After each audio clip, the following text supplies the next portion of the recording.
grâce au Seigneur.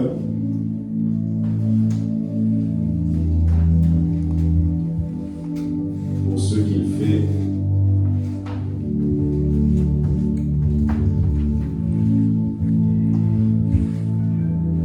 Pour ce qu'il fait au milieu de nous. Tout à l'heure, nous allons prendre un temps pour prier. Mais j'aimerais nous expliquer quelque chose rapidement dans les Écritures. Alors, je vous prie de noter les textes que nous allons lire.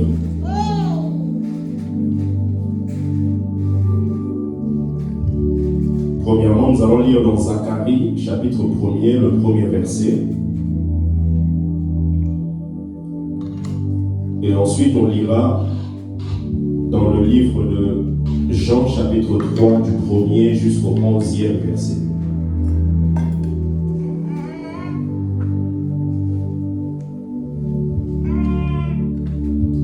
Alors, nous allons prendre le livre de Zacharie.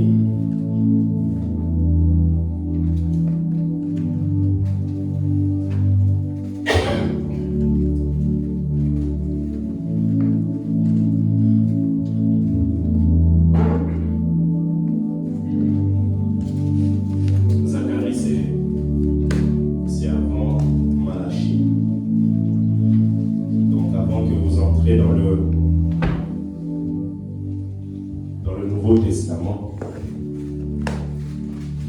donc avant Matthieu et avant Malachie.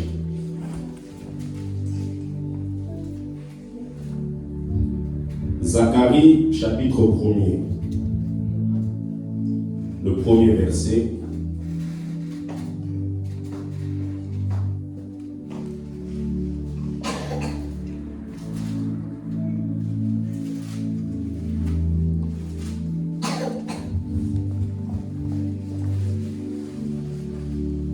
La Bible dit, le 8e mois, la 2e année de Darius, la parole de l'Éternel fut adressée à Zacharie, fils de Béréchia, fils d'Ido, le prophète, en ces mots. Amen. Le 8e mois, la 2e année de Darius, la parole de l'Éternel fut adressée à Zacharie, fils de Béréchia, fils d'Ido, le prophète, en ces mots. Alors, nous allons aller dans Jean, s'il vous plaît. Jean chapitre 3. Du premier verset jusqu'au 11e verset.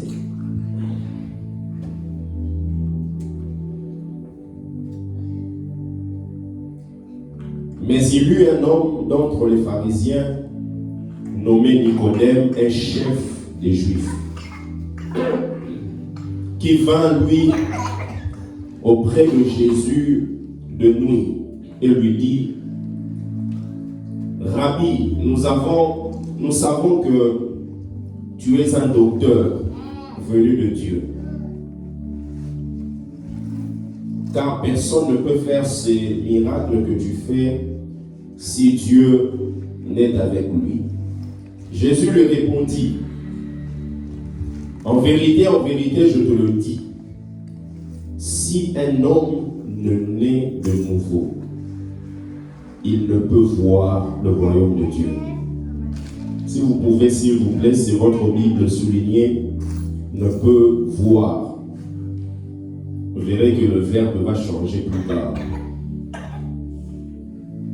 En vérité, je te le dis, si un homme ne naît de nouveau, il ne peut voir le royaume de Dieu. Nicodème lui dit, comment un homme peut-il naître quand il est vieux?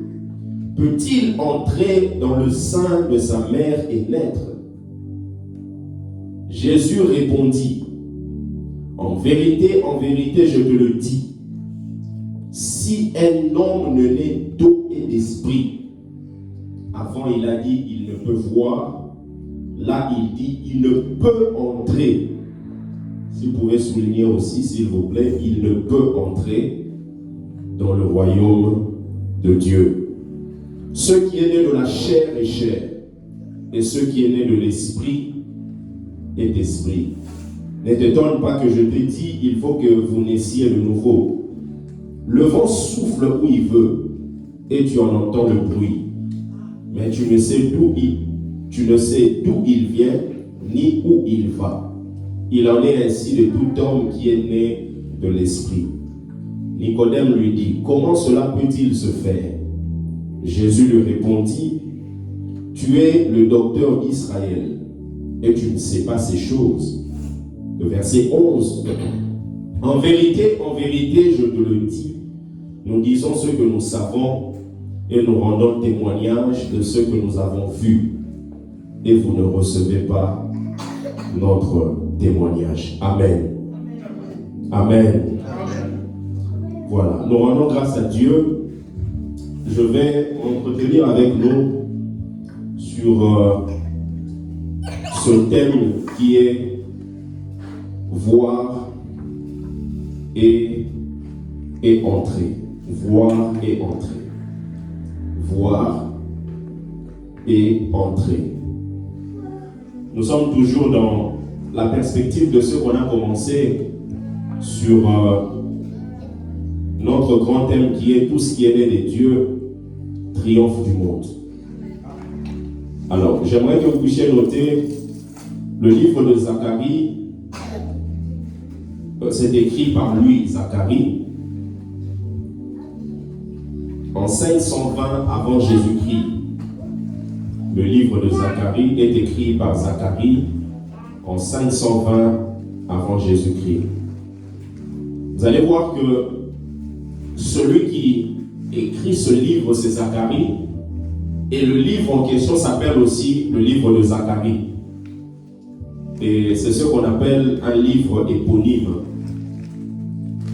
Un livre éponyme, un peu comme le livre d'Ézéchiel. Vous voyez le livre d'Ézéchiel? C'est-à-dire que Ézéchiel, c'est lui qui écrit, mais le livre est appelé aussi Ézéchiel, le nom de celui qui écrit, le nom de l'auteur. Donc c'est un livre éponyme.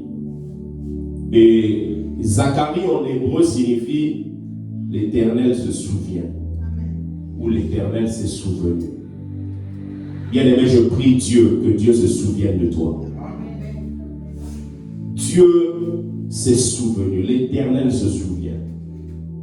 Est-ce que c'était par rapport à une promesse que Dieu avait donnée à ses parents? Peut-être Dieu avait parlé, rappelez-vous, en Israël, on ne donne pas les noms au hasard. Quand on donne un nom, c'est parce qu'il y a une signification. Rappelez-vous cette femme qu'on appelle la femme de Nabal. Cette femme, Abigail, qui, lorsque Nabal a eu un problème avec le roi David, Abigail a dit au roi David, mon mari s'appelle Nabal. En fait, mon mari est fou comme son nom. Parce que le nom Nabal signifie fou. Parce qu'on ne donne pas le nom au hasard. Rappelez-vous de Jaébet. On lui a donné le nom de souffrance dans 2 Chroniques. Peut-être parce que lorsque sa mère était en train de le mettre au monde, il y avait une forme de souffrance et on l'a appelé comme ça Jaébet, qui veut dire souffrance. Même Jésus, on n'a pas appelé Jésus au hasard. Jésus signifie sauveur. Et sauveur, ça s'est manifesté dans ce qu'il a accompli à Golgotha. Dieu s'est souvenu. Je prie que Dieu se souvienne de nous. Bien aimé, Dieu est le Dieu de souvenirs. Rappelez-vous de celui qu'on appelle Mardoché. Mardoché qui était l'oncle de Esther. Et la Bible déclare que Aman qui est auprès du roi avait tout manigancé afin que les Juifs soient détruits. Il avait tout fait. Mais la Bible déclare que le nom de Mardoché, par rapport à un acte qu'il avait posé, il avait évité la mort dans la vie du roi. Et la Bible déclare, le roi a demandé qui était celui qui avait commis ou qui avait fait cet acte-là. Et il s'est avéré que c'était Mardochée. Bien aimé dans la vie, tout ce que nous pouvons faire, bien aimé, ce n'est pas jeter à l'eau. Un jour, vous allez récolter. La Bible dit, ce qu'un homme aura semé, il le moissonnera. Ce n'est pas juste dans le côté bon, même dans le côté mauvais. Dieu s'est souvenu. Zacharie avait une mission. La mission de Zacharie, c'est que Zacharie était sorti avec un certain nombre de personnes de l'exil à Babylone. Et le temple était détruit. Donc il fallait aller reconstruire le temple. Et Zacharie est un prophète qui commence son ministère à peu près en même temps que Agé. Avant que Zacharie puisse commencer à prophétiser, Agé avait déjà commencé à prophétiser. Et le temple avait déjà commencé à être reconstruit. Mais Zacharie avait une mission. Sa mission était de mobiliser le peuple afin que le temple soit reconstruit. C'est bien aimé dans la vie. Il faut être du côté de ceux qui mobilisent les gens, de ceux qui encouragent les gens, de ceux qui fortifient les gens, de ceux qui disent aux gens, ce n'est pas fini. Continuez à croire. Et Zacharie jouait son rôle là. Il est en train de fortifier. Il est en train de fortifier parce que le peuple qui était sorti de l'exil était pauvre. La plupart des riches étaient restés à Babylone. Mais il fallait reconstruire le temple. Comment faire? Comment faire? C'est-à-dire que le temple a commencé à prendre l'allure, mais à un moment, ça s'est arrêté. Il y a des gens qui ont des chantiers inachevés, interrompus. Ça peut être dans ta vie spirituelle. Tu avais commencé à prendre l'élan, mais à un moment, tu n'évolues plus. C'est un peu comme le temple. Ils ont commencé à construire, mais à un moment, ils étaient fatigués, ils ne construisaient plus. C'est pour cela que Zacharie, quand il est arrivé, il leur dit, levez-vous. Nous devons reprendre la reconstruction du temple. Bien aimé, quel est ce domaine dans ta vie qui est inachevé? Où tu ne évolues plus, tu n'avances plus. Où tu ne grandis plus. Peut-être tu avais pris la décision de percer dans la vie de prière. Mais tu n'évolues pas. Tu ne grandis plus depuis un moment. Le temple était là, mais celui qui voyait le temple aujourd'hui le voyait au même niveau demain, après-demain, après un mois, après 2 mois. N'est-ce pas le cas de plusieurs d'entre nous? Tu avais pris l'allure, mais un moment, tu es revenu en arrière. Tu as peut-être cessé de poursuivre cette vie de sainteté. Il y a des gens qui ont lâché, qui ont dit c'est dur, c'est compliqué. Comme ces gens qui voyaient la pauvreté. Malheureusement, quelquefois dans la vie, nous sommes focalisés sur ce que nous n'avons pas, au lieu de nous focaliser sur ce que nous avons. Ils étaient conscients du fait que les riches n'étaient pas avec eux, mais ils n'étaient pas conscients du fait qu'ils avaient des potentiels.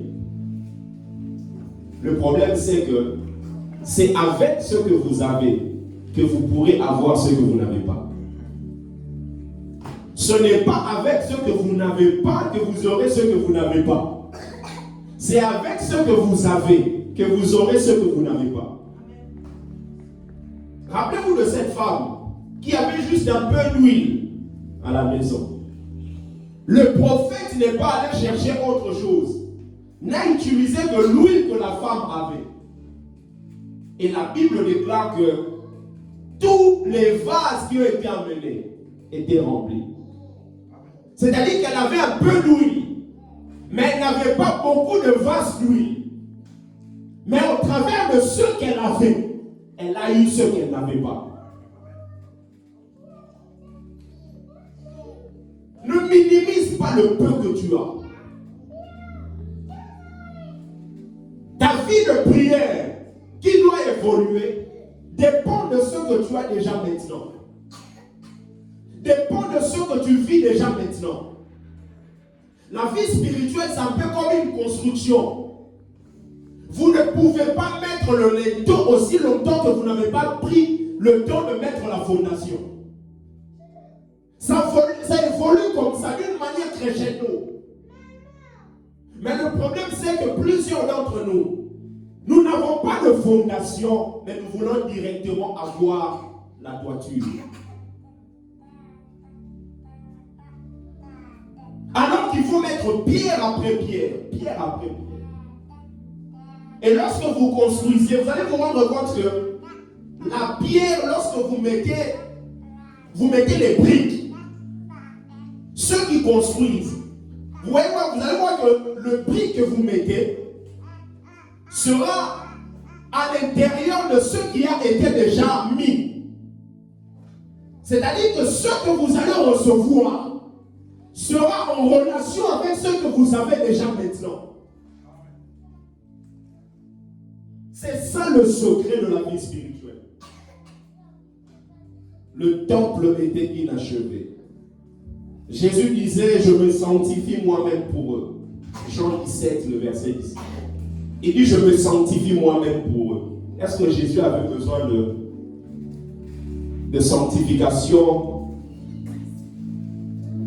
comme nous pouvons l'imaginer? Il dit, je me sanctifie moi-même pour eux, afin que eux aussi soient sanctifiés par la vérité. Afin que eux aussi soient sanctifiés par la vérité. Le peuple était découragé. Comme je le disais, on méprise ce qu'on a. Alors que Dieu ne multiplie pas le néant. Lorsque le prophète est arrivé dans la vie de cette dame, si cette dame n'avait rien comme huile, il n'y aurait pas eu la multiplication. Dieu ne multiplie pas le vide.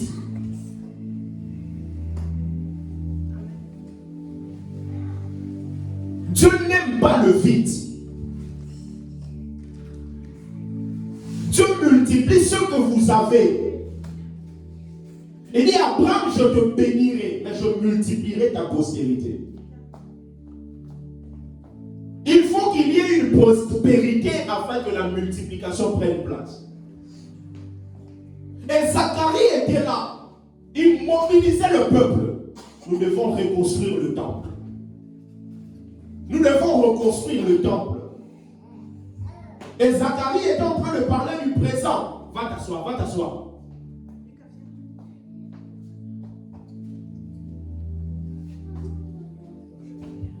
Zacharie parlait du présent,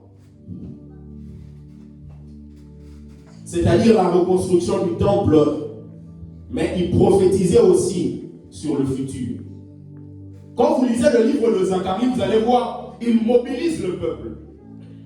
Mais en même temps, il donne des prophéties concernant le Messie qui va venir plus tard. Il parle par exemple du fait que Jésus va entrer à Jérusalem au travers d'un anneau. Le petit lunanès.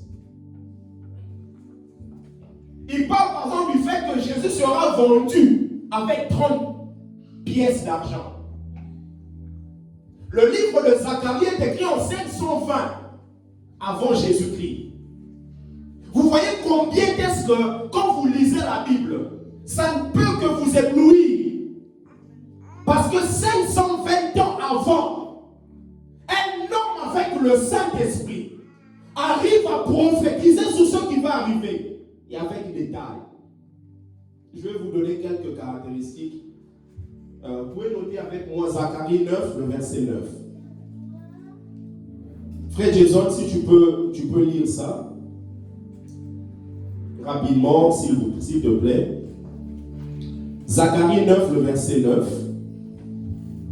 Et quelqu'un d'autre nous prendra Matthieu chapitre 21, le verset 5. Vous notez juste les textes pour vous donner quelques prophéties de Zacharie et qui ont vu le jour dans le Nouveau Testament. Zacharie 9:9. Tu peux y aller? Dans toutes tes forces, Oui. ville de Sion, oui, pousse des cris de joie, Jérusalem, regarde ton roi vient vers toi. Il est juste victorieux et humble, il est monté sur un âne, sur un anon, le petit d'une ânesse. Amen. Ça, c'est une prophétie que Zacharie donne. Maintenant, la réalisation, vous voyez ça dans Matthieu chapitre 21, le verset 5. Quelqu'un peut lire, s'il vous plaît. Frère Jason, si tu peux prendre. Matthieu 21, le verset 5.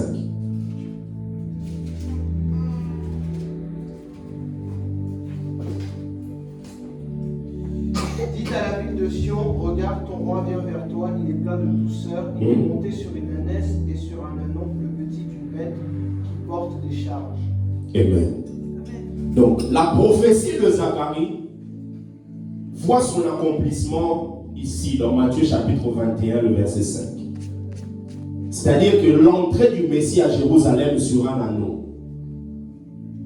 Et quand il entre comme ça à Jérusalem, il est en train de manifester son identité de roi. Deuxièmement, la prophétie de Zacharie concernant la trahison de Judas. Zacharie chapitre 11, le verset 12 et 13. Si tu peux lire, frère Jason. Zacharie 11, versets 12 et 13.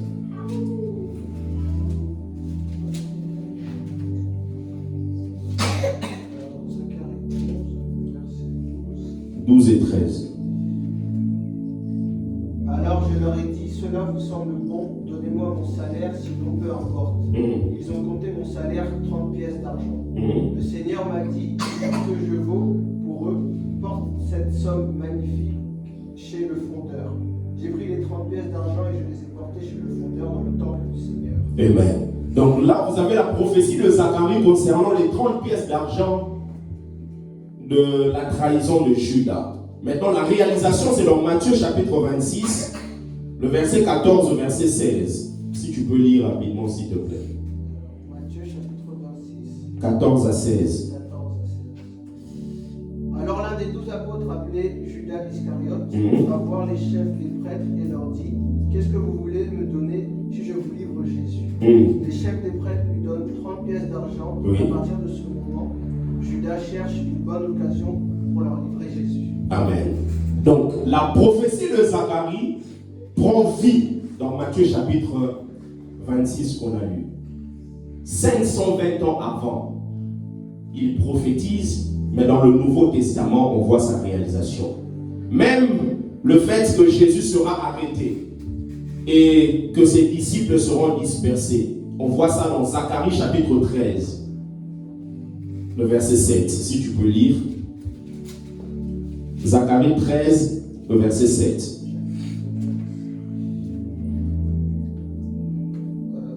13, verset 7. Oui.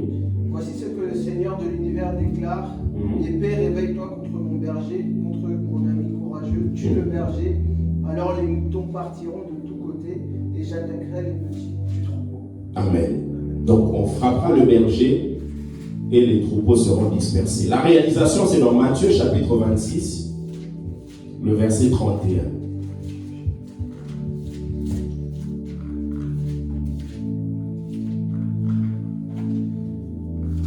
Matthieu 26, 31.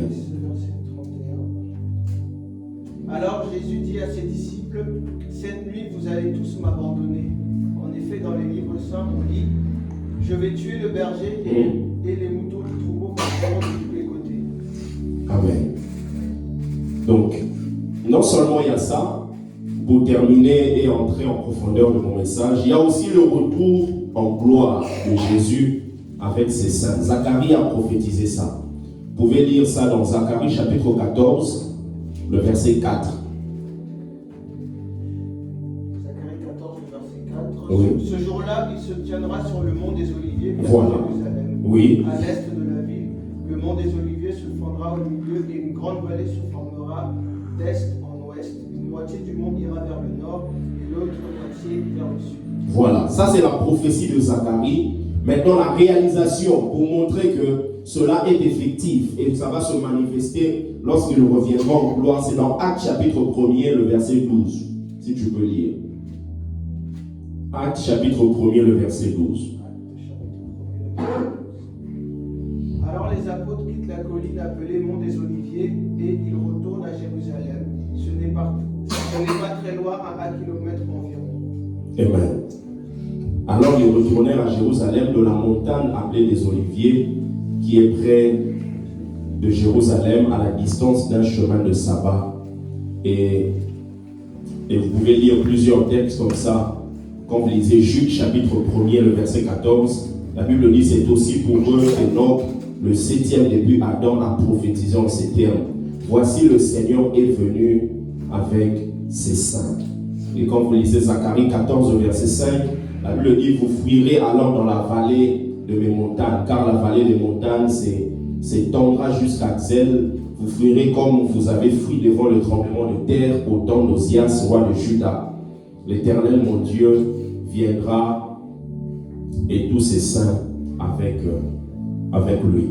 C'est-à-dire que la prophétie de Zacharie se manifeste dans le Nouveau Testament. C'est pour nous montrer l'exactitude de ce que Dieu dit.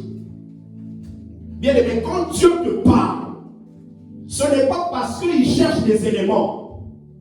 C'est parce qu'il maîtrise le présent. Il maîtrise le passé, il connaît tout le futur. Dieu ne parle pas en tâtonnant. Lorsque Dieu vous parle, vous avez l'impression que ce qu'il vous a dit n'a pas de sens. Cela signifie que vous n'avez pas compris. Vous n'avez pas saisi ce que Dieu vous a dit. Donc, Zacharie prophétise. Jésus, là où il est, il voit combien Zacharie parle de lui. Parce que Zacharie parle avant même que Jésus vienne sur la terre. Mon terme, c'est voir et entrer. Donc, il ne fallait pas juste que Jésus se contente à voir. Il fallait qu'il entre en scène afin de réaliser ce que Zacharie a prophétisé. Le problème, ce n'est pas juste de voir ou d'entendre. Beaucoup de personnes ont beaucoup entendu. Mais le problème, c'est qu'ils n'entrent pas en scène afin de réaliser ce qu'ils ont entendu. Zacharie prophétise qu'il sera vendu au travers de 30 pièces d'argent. Ça, c'est une prophétie. La prophétie, c'est l'intention de Dieu. C'est ce que Dieu compte à faire au travers de vous. Mais la prophétie a besoin de quelqu'un afin que cette personne entre en scène et réalise ce qui a été proclamé comme prophétie. Jésus ne devait pas se contenter juste à dire « Oh waouh, Zacharie, 520 ans avant, tu parles de moi avec précision et tout ça. » Non. Jésus devait prendre les vêtements d'un homme. C'est pour cela la Bible déclare qu'il n'a pas regardé comme une proie arrachée d'être égal avec Dieu. Il s'est humilié. Il a pris la forme humaine et il est descendu.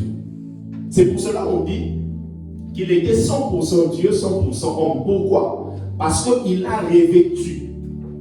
Quand vous revêtez un vêtement, vous n'enlevez pas ce que vous aviez avant.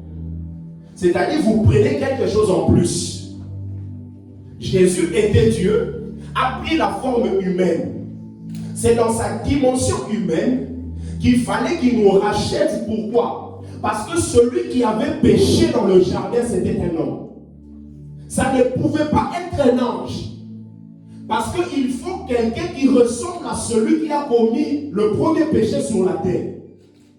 Il fallait qu'il revête ce corps humain. Et quand il est venu pour réaliser. Maintenant, quand je vous parle de Jésus, cela nous emmène dans Jean chapitre 3. Là où Jésus est en train de parler avec ce docteur qu'on appelle Nicodème. Nicodème vient voir Jésus la nuit. Pourquoi la nuit? Est-ce parce qu'il avait peur du regard du Sanhédrin, des gens? Ou peut-être parce que ça bouillonnait tellement qu'il s'est dit, je ne peux pas dormir avec cette question-là. Je dois aller le voir. Je dois aller l'entendre. Ça vous est peut-être déjà arrivé. Vous êtes là la nuit comme ça. Ça bouillonne tellement en vous. Vous dites, non, je dois réécouter cette prédication. Je dois lire ce verset. Je dois lire ce texte. Je dois prier. Peut-être ça, mais il est venu. Et quand il est venu, il commence à donner un compliment à Jésus. Parce qu'en Palestine,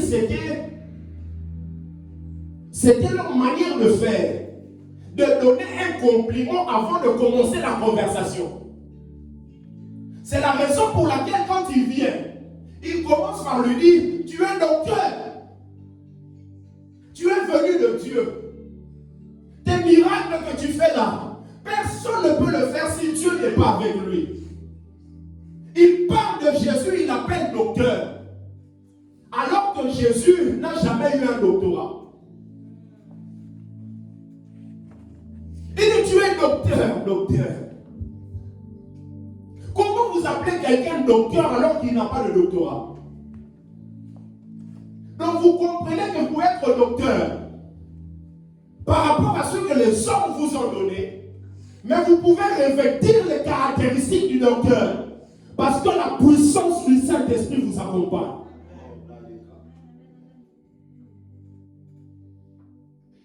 Quelqu'un peut être docteur parce qu'il est parti dans une école pendant 3, 4, 5 ans, 6 ans, 7 ans, 8 ans, 9 ans.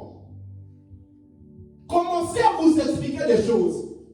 Mais quelqu'un d'autre peut ne pas être allé à l'école pendant 9 ans, 10 ans. Mais quand il ouvre sa bouche, les gens sont étonnés. C'est la raison pour laquelle Jésus a 12 ans. Dans le temple, il s'occupait des affaires de son père. Et sa mère vient le voir, on dit, mais ta mère te cherche. Il dit, non. Qui est ma mère? Qui est mon père?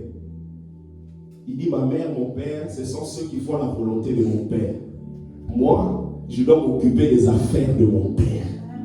Bien aimé, à 12 ans, il a la révélation qu'il doit s'occuper des affaires de son père. Nos enfants aujourd'hui à 15 ans, ils s'occupent de quoi?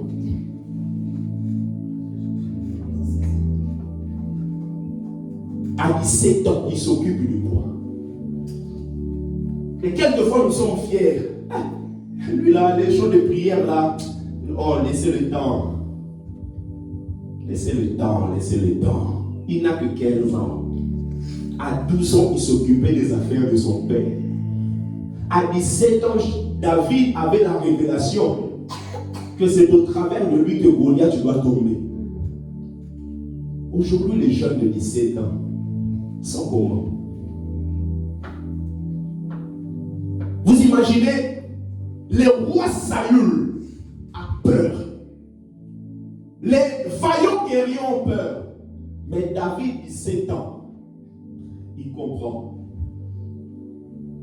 qu'au travers de lui, toute une nation peut recevoir la victoire. Parce que le défi était lancé.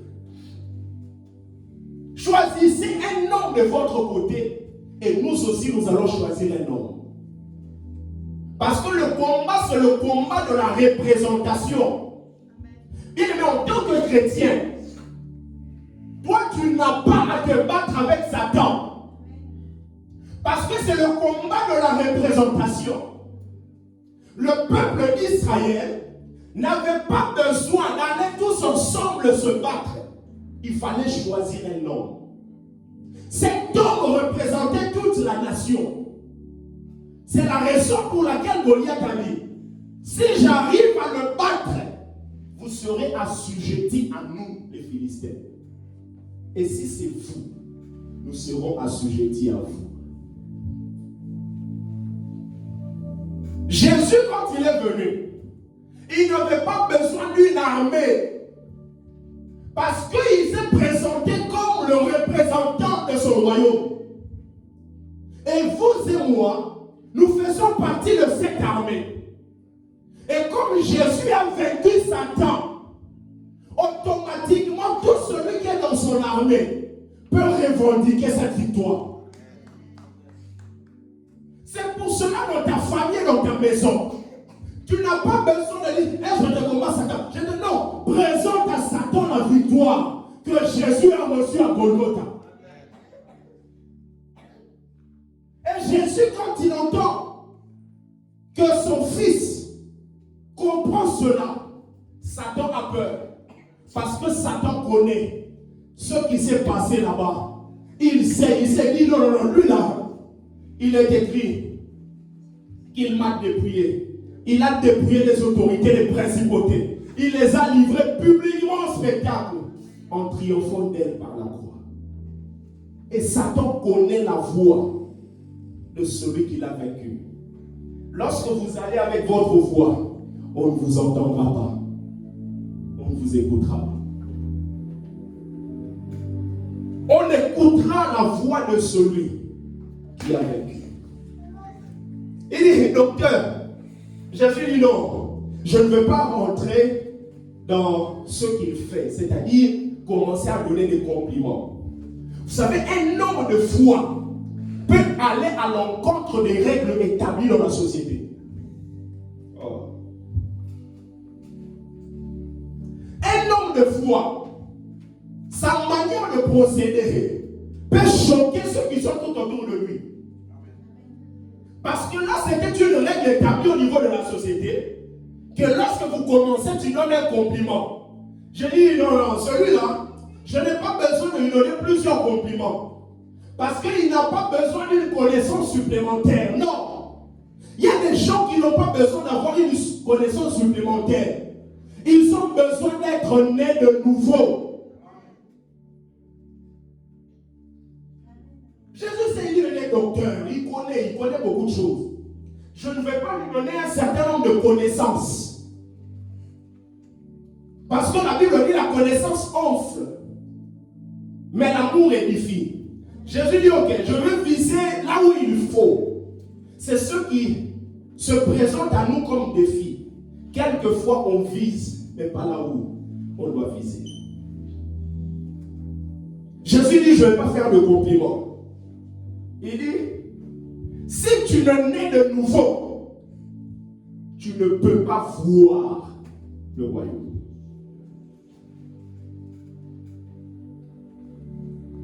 Nicodème commence à poser les questions. Jésus continue, il dit, si tu ne nais d'eau et d'esprit, tu ne peux entrer dans le royaume. Quelle est la différence entre voir et entrer? Parce que si c'était la même chose, Jésus n'allait pas changer de verbe. Il y a des gens qui voient, mais qui n'entrent pas. Il y a des gens qui voient les merveilles de Dieu. Il y a des gens qui voient combien Dieu guérit. Il y a des gens qui voient combien Dieu restaure. Mais se limite là.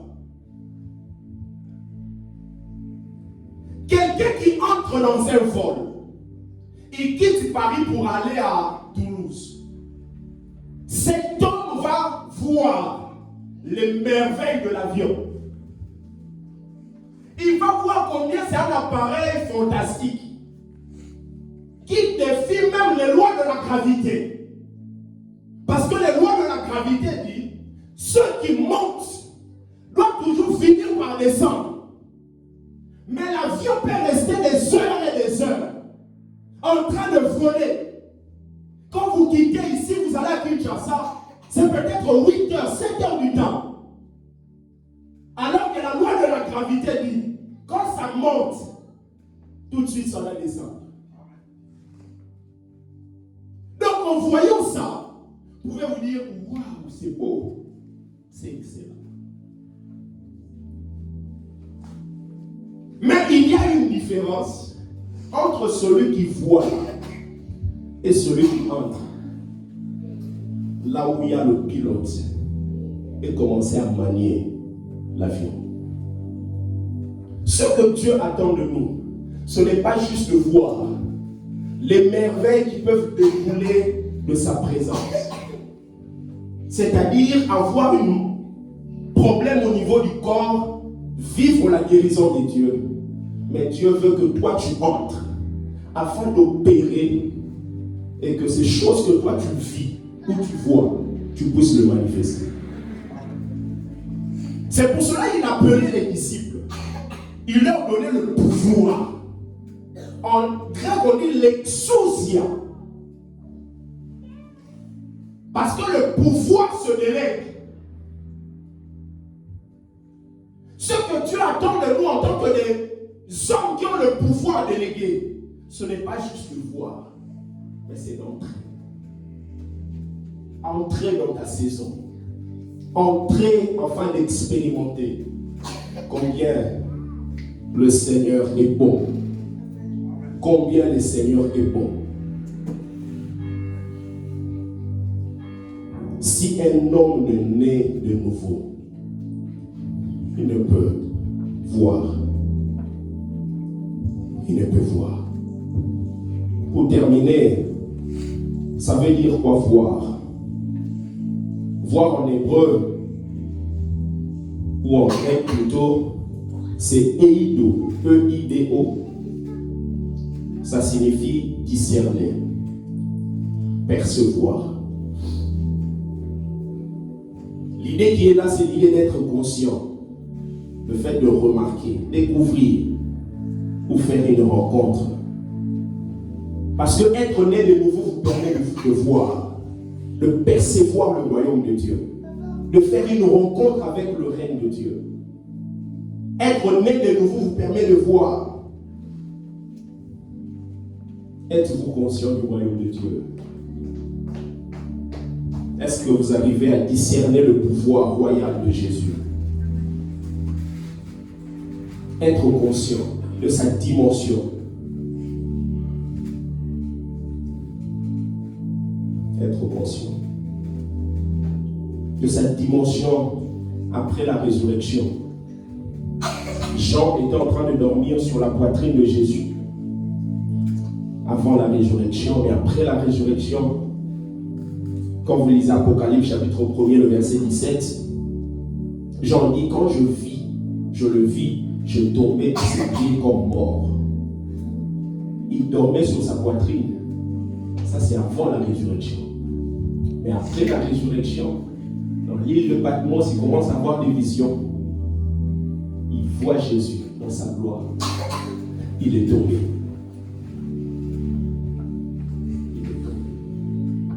Parce qu'il y a une gloire qui accompagne tout celui qui vit la résurrection.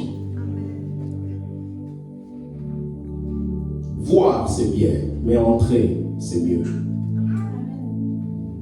Jésus ne devait pas se contenter à voir les prophéties exactes. Il devait décider d'entrer en scène.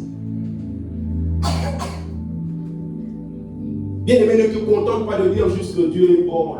Non, entre en scène. Entre en scène. Plusieurs arrivent à voir les combats de leur destinée. Certaines personnes, quand vous parlez avec elles, elles vont vous dire, nous dans notre famille, voilà les caractéristiques. Voir, c'est bien. Mais entrer pour qu'un changement vienne, c'est autre chose. Il y a des gens qui arrivent à voir combien c'est difficile de percer. C'est bien de voir, mais entrer, c'est autre chose. Où sont des hommes et des femmes qui peuvent aller au-delà de voir? On peut même voir tout ce qui manque à l'église. C'est bien. Mais entrer, c'est autre chose. Il y a des gens qui voient. Là-bas, il faut ça. Là-bas, peut-être il faut ça. Mais ils se limitent là. À voir. À voir. Combien arrivent à percevoir l'importance de jeûner? Tu vois, toi-même tu vois que dans ta vie spirituelle là, à un moment il faut que tu jeûnes. Tu vois que c'est important, mais entrer, un problème. Tu commences les jeûnes à minuit, à 8 heures du matin, la sermon est déjà sur la table. Oh non, Seigneur, quand tu comprends, tu connais les cœurs. Non. C'est-à-dire que tu arrives à voir que c'est important pour toi de jeûner pour ta vie spirituelle. Mais arriver jusqu'au bout, c'est un problème. Nous voyons beaucoup de choses telles que nous sommes là. Bien aimé, si on ne se limite pas qu'à ça, c'est en ce moment-là qu'on verra la gloire de Dieu. C'est en ce moment-là qu'on verra la gloire de Dieu. On voit beaucoup de choses. Tu vois vraiment que toi-même, ta connaissance des Écritures, ta connaissance est basse. Tu vois, tu arrives à percevoir, à discerner. Parce que le verbe de voir là, c'est discerner, remarquer.